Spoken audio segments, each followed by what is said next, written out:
Tignan natin dito yung manok namin. Tatlo yun ang nangingitlog. Ito, meron 6 yung itlog niya. Dito na sila sa dapugan na nangingitlog. Bago itong isa, may itlog ito ay 12. Ito naman yung isa, may nangingitlog dito sa may taas. Nabawasan na nga namin ito ng 2 eh. Ayan, dito.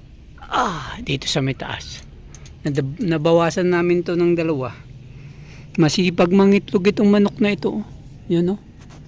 Ano yan? Nabawasan na namin 2 ito, pero hindi pa rin siya naglilimlim. Bilangin natin.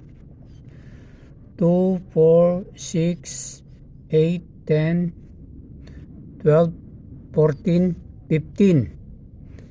15 yung itlog niya.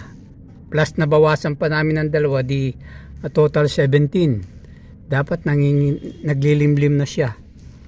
Hanggang ngayon hindi pa rin. No? Sipag mangitlog yung manok namin isa. Magkaroon pa ng gantong manok na siyang tambak mangitlog.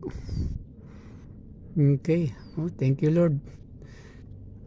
Maraming siso ito. Madali kang yumaman ito pagka puro ganito. Mangitlog ng sabi natin 17. Pagka naging sisyo na buo lahat, edi buhay. Kung mangitlog ulit,